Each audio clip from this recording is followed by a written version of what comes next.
7th class के बच्चों, आज मैं गणित की क्लास में लेके आया हूँ। 8.2 एक्सरसाइज करूँगा। इससे पहले मैंने 8.1 आपको करना सिखाया था और सॉल्व करके क्वेश्चन दिया था। घर पे आप प्रैक्टिस किया करो। ओके बेटा। अब हम एक्सरसाइज 8.2 कर रहे हैं और इसके फर्स्ट क्वेश्चन को मैं लेकर चलता हूँ। ये है, दी गई भिन्न संख्याओं को प्रतिशत में बदलो। बेटा भिन्न तो आप जानते हो, ऊपर अंश बटे हर होता है, ये तो आपको पता है। और यानी ऊपर न्यूमरेटर, नीचे डिनोमिनेटर जो बटे वाले होते हैं संख्या, जैसे 1/8, 5/4, तो ये जो होते हैं ये होते हैं भिन्न। और इसको हमें प्रतिशत में बदलना है। प्रतिशत का मतलब 100 के साथ उसका ये करना होता है, मल्टीप्लाई करके डिवाइड करके काट पीट करो और जो निकलता है वो डेसिमल में आएंगे बेटा, और वो प्रतिशत कहलाता है बेटा। प्रतिशत, ओके। प्रतिशत का मतलब 100, शत मतलब 100। तो बेटा पहले क्वेश्चन पे आओ। 1/8, 1/8 मैंने यहाँ दिखाया है बेटा, आप ध्यान से देखो। तो क्वेश्चन 1 का ए 1/8, तो क्या किया मैंने, 1/8 लिखा है मैंने, और साइड में मल्टीप्लाइड बाय 100 लिखा है, देख रहे हो। तो ये 100 जो है वो साइड में तो है, लेकिन इसका स्थान एक प्रकार से ऊपर ऊपर ही होता है। यानी अगर तुम इसे क्योंकि बीच में देख रहे हो मल्टीप्लिकेशन है, तो 100 ऊपर की तरफ जाएगा, तो 100/8 भी हम कह सकते हैं। यहाँ मैंने क्या किया है, देखो छोटे पहाड़े से, छोटे टेबल से मैंने नीचे 2 से काटा है। तो इधर 2 जो है 2 4 जा 8 एंड 2 5 जा 10 और फिर 0 लगा दिया, यानी उधर 50 हो गया। ठीक है, 50 फिर कट जाएगा बेटा 2 के टेबल से, तो 2 से मैंने काटा, देखो 2 2 जा 4 और ऊपर फिर 50 को काटा है। डिवाइड करके तुम रफ में देख सकते हो, मैंने इधर दिखाया आपको रफ में। हाँ, तो रफ में इधर मैंने 25 को 2 से डिवाइड किया तो डेसिमल में आ गया 12.5। ओके, ये रफ वर्क दिखाया आपको। तो इस प्रकार से ऊपर वाली संख्या को नीचे वाली संख्या, जो छोटी संख्या बचती है, उससे हमें डिवाइड करना है। और डिवाइड करने के बाद अगर वह डेसिमल में आती है तो हमें डेसिमल में लिखना होगा, और वो उसका प्रतिशत। प्रतिशत का निशान भी आपको पता है, ये है प्रतिशत का निशान। तो ये 12.5% ये उसका उत्तर हुआ। दूसरा बेटा बी लो, 5/4, 5/4, तो उसको मैंने 5/4 लिखा और उन्हीं के बगल में 100 लिखकर ऊपर नीचे काटा। जो ऊपर नीचे कटने वाली संख्या है उसे बड़े आसानी से छोटे टेबल से 2 से, फिर उसके बाद आगे उससे ना कटे तो 3 से देखो, फिर आगे अगर 3 से ना कटे तो 4 से पहाड़े से देखो। और इस प्रकार से ये ऊपर नीचे की जो संख्या है वो कटती जाती है। ये आसान होता है कि 4 है इधर, 4 नीचे लिखा है और साइड में 100 है ना। 100 को ये समझो ये ऊपर की दिशा में है, तो 4 से काटोगे 25 चौके 100 होता है, 25 4 जा 100 होता है। तो बेटा मैंने इस प्रकार से काटा तो ये आया, देखो इधर उसी का कैलकुलेशन क्या है, 5 × 25, और ये इक्वल टू मल्टीप्लाई करो 125 होता है बेटा। ये परसेंट हो 125% ये आंसर। अगले थर्ड है 3/40। 3/40 को ऐसे ही लिखा जैसे ऊपर किया मैंने, बगल में मैंने मल्टीप्लाइड बाय 100 किया। 0 पहले फट से काट दो, कैंसिल कर दो ऊपर नीचे, है, जिससे आपके अंक जो हैं छोटे हो जाते हैं, छोटे संख्या हो जाती है, और छोटी संख्या को फिर काटना आसान हो जाता है। तो काटने के बाद देखो ऊपर बच जाता है बेटा 3 और इधर साइड में 5 और नीचे 2, तो 3 5 जा 15, हाँ, और नीचे 2, तो 15/2। 2 से मैंने 15 को डिवाइड किया, रफ में करके देख लो, 7.5% ये आंसर हुआ इसके। इसी तरह डी का है बेटा, डी पॉइंट है 2/7। हाँ, 2/7 को मैंने क्या किया, लिखकर मल्टीप्लाइड बाय 100 किया। बेटा यहाँ कट नहीं रहे क्योंकि नीचे 7 है और 100 है, तो वो कटेगा नहीं, तो ऊपर ऊपर गुना कर दो, तो कर दिया 200 हो गया। नीचे जो है वो अकेला 7 होता है, नीचे लिखा जाएगा। अब 7 से 200 को तुम साइड में रफ करके डिवाइड करो, डिवाइड करोगे तो आपको आंसर आएगा 28/4/7। ये परसेंट है, ये परसेंट का निशान जरूर डालना है, हाँ, क्योंकि ये परसेंट के आंसर में बदलने को कहा है। ओके, ये हो गया आपका क्वेश्चन कंप्लीट। अगले क्वेश्चन पे आओ, क्वेश्चन नंबर 2। दी गई दशमलव तो आप जानते हो बिंदु लगी होती है पॉइंट को, तो दी गई दशमलव भिन्न को प्रतिशत में बदलो। तो भिन्न भिन्न भी मतलब वही जैसे उसमें था, इसी प्रकार से दी गई दशमलव भिन्न को प्रतिशत में बदलो। तो कैसे करेंगे बेटा, सबसे पहले हम डेसिमल को हटाएंगे। तो क्वेश्चन नंबर 1 पे आओ, 0.65। तो 0.65 को हम कैसे लिखेंगे, पहले देखो यहाँ पे 65 तो मैं लिख दूंगा, 65 लिखा है मैंने, देखो यहाँ पे। और गौर करना, मैं अब जो बोल रहा हूँ वो ध्यान देना, दाईं ओर यानी क्या है, पहली संख्या 5, उसके बाद है 6, उसके बाद डेसिमल है ना बेटा, और उसके बाद 0। तो हम दाईं ओर से लेंगे, तो डेसिमल के दाईं ओर कितनी संख्या है, 1 और 1 दो ही संख्या है ना, 6 और 5। तो वो दो संख्या अगर है तो हम यहाँ नीचे 2 जीरो लगाएंगे, मतलब 100। तो 65/100 लिख दिया मैंने, ये हो गया, भिन्न में बदल दिया मैंने। क्या किया मैंने, ध्यान रखा, ये है दाईं ओर की संख्या को देख लो, डेसिमल के दाईं ओर, तो 65 है, दो संख्या है ना, ये 1 और 1 2, तो दो संख्या है, इसलिए 2 जीरो नीचे लगाएंगे। अगर एक संख्या होगी तो 1 जीरो लगाएंगे, 3 संख्या होगी तो 3 जीरो नीचे लगाएंगे, यानी 1000 हो जाएगा। तो यहाँ 65/100, ठीक है। और फिर इसको हमें प्रतिशत में बदलना है, तो वही तरीका, बगल में क्या करेंगे, 100 लिखेंगे। तो 100 जब बगल में मैंने लिखा, प्रतिशत में बदलना है ना, तो 100 नीचे वाले और साइड में जो 100 है, ये दोनों कट गए। ये जब दोनों कटेंगे तो केवल ओनली क्या बच गया, 65 बच गया बेटा। तो 65 ये इसके प्रतिशत में आंसर आएगा, 65%। बेटा अगले में आओ, 2.1, हाँ, बी का क्वेश्चन क्या है, 2.1। तो बेटा फिर वही बात, जैसे मैंने बोला कि डेसिमल को हटाना है, तो हटाने के लिए क्या करेंगे, देखो डेसिमल के दाईं ओर एक संख्या है, ओनली 1, हाँ, तो इसलिए हमने नीचे क्या लिखा, 10। तो लिखेंगे 21 लिख देंगे, 21 अब हो गया, क्यों, डेसिमल हटने के बाद इसको हम 21 पढ़ेंगे। तो 21/10, ठीक है बेटा। क्यों 10, क्यों यहाँ 100 क्यों नहीं, क्योंकि बेटा यहाँ देखो डेसिमल के बाद दाईं ओर सिर्फ एक संख्या है, तो इस कारण से यहाँ 10 लिखा। ऊपर वाले में दो संख्या थी इसलिए 100 लिखा था। अब बेटा 21/10 तो लिखा, और साइड में 100, उससे तुमने 0 0 कैंसिल कर दिया, या मैंने कर दिया, तो 100 0 0 कैंसिल हो गए। तो अब बेटा 10 को 21 से मल्टीप्लाई करोगे कितना होगा, 210%, ये आंसर। अगले में आ जाओ, सी आप ऐसे ही करो, डी मैंने कर दिया है 12.35। देखो बेटा मैंने यहाँ क्या पढ़ा, पॉइंट से पहले जो बाईं ओर संख्या है उसको 12 पढ़ेंगे, और डेसिमल के बाद की संख्या को 35 बोला मैंने, ठीक है। अब मैं फिर, तो ये ऐसे पढ़ा जाता है, और अब आगे प्रतिशत में बदलना है, तो उसके लिए 12 डेसिमल हटा दो, 35 पूरा लिखा, और डेसिमल के दाईं ओर दो संख्या है, हाँ, तो दो संख्या है, तो इस कारण से मैंने यहाँ 2 जीरो लगाई है नीचे, देखो, तो 2 जीरो लगाई 100। और फिर अब प्रतिशत में बदलना है, तो बेटा प्रतिशत में बदलने के लिए क्या करते हैं, 100 तो नीचे है ही, साइड में मल्टीप्लाइड बाय 100, तो 100 कैंसिल हो गए। तो कुल मिलाकर आंसर क्या बन गया, 1235, यानी ये जो पूरे जो संख्या है अंश वाले, वो संख्या यहाँ हो जाएगा, और प्रतिशत का चिन्ह बनाना है, बस हो जाएगा उसका आंसर, ये करेक्ट हो जाएगा। इसकी प्रैक्टिस करो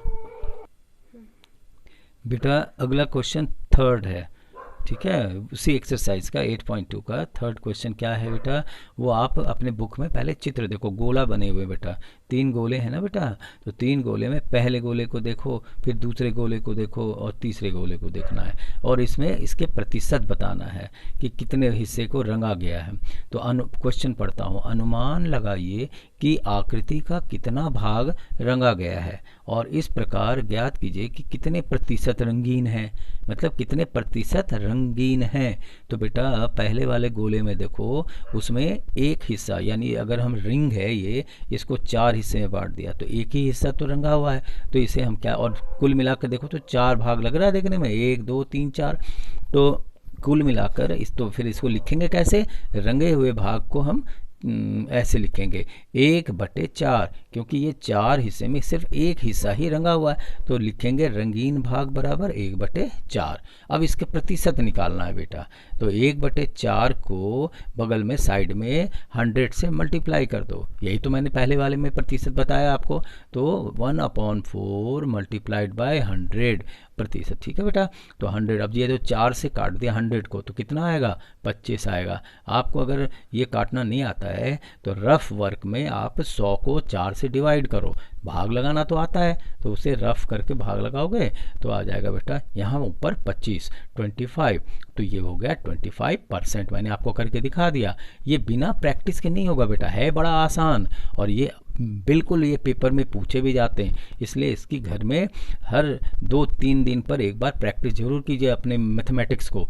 ओके, अगले क्वेश्चन पे आइए, क्वेश्चन नंबर 2 पे। क्वेश्चन नंबर 2 क्या बताता है बेटा, क्वेश्चन नंबर 2 में देखो ये कितने हिस्से में बटे हुए, 1 2 3 4 5 हिस्से में, और रंगीन हिस्सा कितना है, 3 हिस्सा, तो इसको क्या लिखेंगे, 3/5। ये है रंगीन भाग, 3/5। ओके बेटा, अब इसका प्रतिशत निकालना है, तो 3/5 मल्टीप्लाइड बाय 100, तो 5 से आराम से कट जाता है बेटा, 5 से डिवाइड करो 100 को तो वो 20 बार में कटेगा ये, तो 20 कट गया, मैंने लिखा है यहाँ पे देखो, और 20 को ऊपर ऊपर मल्टीप्लाई करो, 20 मल्टीप्लाइड बाय 3 इजकल टू कितना होगा, 60, तो ये 60% हो गया। अगले क्वेश्चन पे आओ, थर्ड क्वेश्चन पे। ये देखो ये कितने एक गोला है, इसमें कितने टुकड़े में है, तो ये टुकड़े जो हैं 3/8 हो जाएगा इसका आंसर।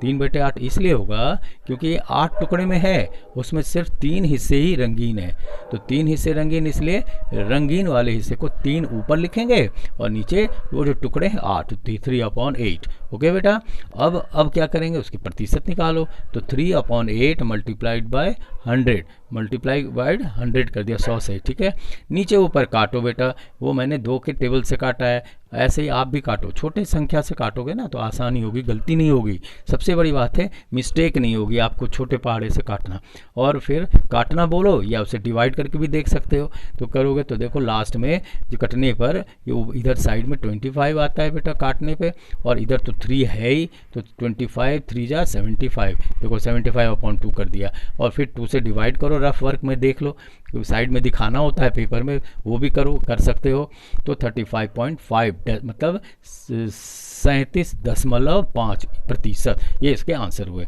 बेटा क्वेश्चन नंबर 4 पे आइए, ज्ञात कीजिए 250 का 15%। ठीक है बेटा, 250 का 15% कितना होता है, मान लो आपके पास 250 रुपये हैं, तो उसका 15% किसी को देना है, तो कितने देने होंगे, तो उसी तरीके से समझो। तो पहले लिखो बेटा, जहाँ भी परसेंट देखते हो, जैसे ये 15% मैंने लिखा ना यहाँ पे, तो 15/100 कर दो। परसेंट का मतलब, प्रतिशत का मतलब ही होता है 100, तो 15/100 और मल्टीप्लाइड बाय 250। देखो मैंने बगल में 250, क्योंकि ये 250 है और का है तो का के लिए गुना कर दिया, और ये 15% तो 15/10, सॉरी 15/100। ठीक है, 0 0 कैंसिल कर दिया, तो नीचे बच गया बेटा 10, ऊपर बच गया 15, 2 के पार से 5 2 जा 10, 5 3 जा 15, ये कट गया, ऊपर 3 बचा, नीचे 2 बचे, और मल्टीप्लाइड बाय 25, क्योंकि 0 0 तो कट गए ना, तो कट गए,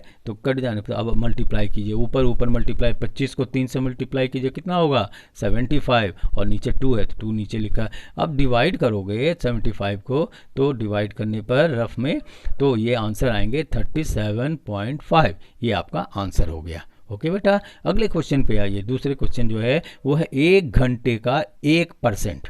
तो 1 घंटे को हमें रूप में बदलना होगा। बता, आपको पता है कि 1 घंटे में कितने मिनट होते हैं, 60 मिनट होते हैं, और फिर 1 मिनट में कितने सेकंड होते हैं बेटा, वो भी आपको पता है, 60 सेकंड।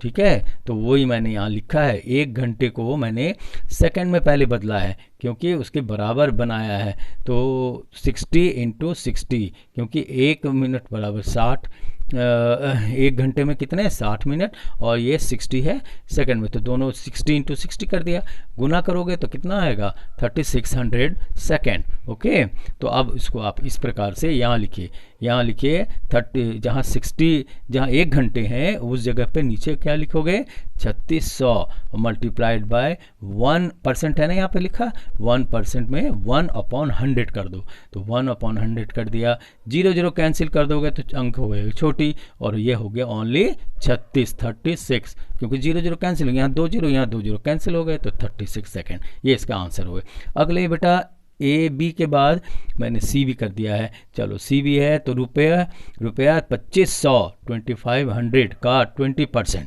कितना होता है, वो अगर आपको पूछे कोई तो क्या कीजिएगा, ऐसे मैथमेटिक्स करना है। 2500 को लिखकर मल्टीप्लाइड बाय 20%, तो 20% का मतलब 20/100। अब 0 0 कैंसिल कर दो, कहीं का भी जीरो, ऊपर वाले जो है ना, चाहे तो 20 का एक जीरो कैंसिल कर दो, अथवा 25 का 2 जीरो उधर का और नीचे 100 का 0 0 कैंसिल करोगे, संख्या छोटी हो जाएगी। तो 25 बच गए इधर और इधर बच गए 20, तो गुना मल्टीप्लाई करो अच्छी तरीके से, गलत नहीं करना मल्टीप्लिकेशन में। तो 500 रुपये बचे, यही हुए 2500 का 20% कितना होता है, 500 रुपये। ओके, अब आओ बेटा डी पर। डी क्वेश्चन है 1 किलोग्राम का 25%, तो 1 किलोग्राम में कितने ग्राम होते हैं बेटा, हाँ 1000 ग्राम होते हैं, तो वो पता है ना। तो 1 किलोग्राम में 1000 ग्राम होता है, इसलिए मैंने यहाँ 1 किलोग्राम के नीचे देखो यहाँ क्या लिखा है, 1000 ग्राम और मल्टीप्लाइड बाय 75/100। वही तरीका है, मतलब जहाँ परसेंट देखो तो 75/100 मैंने लिखा है, 100 से डिवाइड कर। अब क्या हुआ, जो संख्या कट रही है पहले 0 0 कैंसिल करो, यहाँ बच गया ओनली 10 है ना बेटा। 10 को मल्टीप्लाई किया 75 से, ऊपर ऊपर मल्टीप्लाई कर दो तो कितने हो गए 750 यानी 750 ग्राम। ये आपके आंसर हुए। ओके, अब आ रहा हूँ बेटा क्वेश्चन नंबर 5 पे। क्या है क्वेश्चन, संपूर्ण राशि ज्ञात करो। बुक में आप देखते रहो साथ साथ, और बाद में भी देखना, मेरी क्लास के बाद भी बैठकर घर पे करना है अपने आप। संपूर्ण राशि ज्ञात करो, यदि इसका 5% 600 है, तो पहले बेटा 5% 600 है, तो 600 को तो ये कैसे करेंगे, इसे मान लिया, क्योंकि हमें संपूर्ण राशि ज्ञात करना है, तो माना कि संपूर्ण राशि क्या है, एक्स मान लिया कोई, ठीक है, एक्स मान लो, बी मान लो, एच मान लो, ए मान लो, कुछ भी मान सकते हो। मैंने यहाँ एक्स माना है, तो माना संपूर्ण राशि एक्स है, तो एक्स का 5% इक्वल टू 600 लिखेंगे, क्योंकि यहाँ क्वेश्चन में दिया है 5% 600 है, तो एक्स का 5%। अब का मतलब आप जानते हो मल्टीप्लिकेशन होता है, जो पहले भी ऊपर भी किया हम लोगों ने, तो एक्स गुने 5/100 कर देंगे, क्यों, परसेंट है लिखा ना, जो मैंने आपको बार पहले भी बताया है, तो 5/100 कर दो। तो देखो मैंने किया है x इंटू, क्योंकि का यहाँ मल्टीप्लिकेशन का साइन देंगे, और 5/100 करके और इक्वल टू उधर लिख दो 600, क्योंकि यहाँ लिखा है 600 वैल्यू। अब ये क्या होता है बेटा, क्रॉस मल्टीप्लिकेशन आप जानते ही होंगे, तो क्रॉस मल्टीप्लिकेशन मतलब क्या होता है, क्रॉस कैंची कट, गुना करते हैं, बराबर जब दिखे बीच में तो हम क्या करते हैं, नीचे वाली संख्या उधर दूसरी तरफ के ऊपर वाली संख्या से गुना हो जाता है बेटा। तो यहाँ देखो x को मल्टीप्लाई किया 5 से तो 5x होगा, ठीक है, 5 को x से मल्टीप्लाई करोगे तो 5x होगा, और ये जो नीचे के जो 100 है वो बराबर के उस तरफ 600 से मल्टीप्लाई हो जाएगा, तो ये 100 वाला जो है वो 600 से मल्टीप्लाई होने पर इसकी उसको मैंने यहाँ इधर दिखाया है, देखो, तो 5x equal to 600 into 100। Okay, तो इसके जीरो संख्या बढ़ गई। ओके, तो बेटा अब इन्हीं को निकालना क्या है, x की वैल्यू, क्योंकि संपूर्ण संख्या बोला है ना राशि, तो संपूर्ण राशि मैंने यहाँ x माना है, तो x equal to 600 multiplied by 100 upon ये जो 5 है, जो 5x लिखा था इधर वाला 5x, वो 5x में से 5 नीचे की ओर उतर जाएगा, नीचे आएगा बेटा, तो नीचे 5 आएगा, तो नीचे के 5 से ऊपर के संख्या को काटो, कोई से भी काट सकते हो, यहाँ 100 काटना आसान है, इसलिए 5 2 जा 10 और ये 0 लगा 20 हो गया, तो 600 इंटू 20 मल्टीप्लाई करोगे बेटा तो 12,000, ये इसके आंसर हो गए। ऐसे हैं बेटा। इसी प्रकार से एक क्वेश्चन और मैंने कर दिया है, इसमें 4 क्वेश्चन है, ये ए कर दिया और सी कर दिया बेटा। इसका 40% 500 किलोमीटर है, तो 5 किलोमीटर है 40%। तो बेटा माना कि राशि क्या है बेटा, राशि है x मान लिया, यहाँ मानना पड़ता है बेटा, यहाँ संपूर्ण राशि x मान लिया, तो x का 40%, तो x का मतलब मल्टीप्लिकेशन, तो x का 40% बराबर 500 ऐसे लिखेंगे। ओके, फिर x मल्टीप्लाइड बाय 40 अपॉन 100। मैंने बताया है आपको कि परसेंट के साइन को देखते ही समझ जाओ उस संख्या के नीचे 100 लिखेंगे। तो x मल्टीप्लाई मतलब गुना का चिन्ह डालो और 40/100 ये लिखो और इक्वल टू यानी बराबर का चिन्ह डालो, उधर 500 लिखा। अब जो संख्या कटने वाली है काटेंगे, लेकिन देखो इसे आसान करने के लिए क्या करते हैं, x को 40 से ऊपर ऊपर मल्टीप्लाई कर दो तो 40x हो गया, 40x। ठीक है, और नीचे वाली संख्या जो है वो क्रॉस, मैंने बताया ना कैंची कट जैसे उसमें भी किया ऐसे इसमें भी 100 को बराबर के उधर 500 लिखा है ना, इससे गुना कर दो। तो 100 को 500 से गुना कर दोगे तो देखो मैंने यहाँ दिखाया है, यही आगे जाकर ये 40 जो है उसे हमें नीचे लिखना होगा क्योंकि यहाँ x हो गया, क्योंकि x को एक तरफ छोड़ देंगे तो बराबर हो जाएगा यह 40 कहाँ जाएगा, फिर वो नीचे आ जाएगा उस संख्या के नीचे, 500 इंटू 100 अपॉन 40। अब जो संख्या कट रही है ऊपर नीचे उसे काटो और काटने पे देखो मैंने जो काटा है तो वो आया ऊपर 5 नीचे 2 आया और इधर बगल में देखो 500 है। तो गुना करो तो बेटा 5 5 जा 2500 अपॉन 2, इसको फिर डिवाइड करो रफ में देखकर तो वो क्या बन जाता है बेटा, 2500 को जब तुम गुना करोगे तो 1250 बनते हैं बेटा, 1250 ये किलोमीटर। ये आपके आंसर हुए। तो ये अभी आप इतनी की प्रैक्टिस कीजिए, 1-2 क्वेश्चन मैंने छोड़ा है उसकी प्रैक्टिस के बिल्कुल उसी तरीके से आप घर पे प्रैक्टिस करेंगे तो बढ़िया होगा। बिना प्रैक्टिस का आपका यह मैथमेटिक्स जो भी है गणित यह कामयाब नहीं होगे आप, तो आपको फेयर कॉपी में भी करना है और धीरे धीरे खूब प्रैक्टिस करनी है। ओके बेटा, बाय बेटा, ओके, अगले दिन अगली क्लास।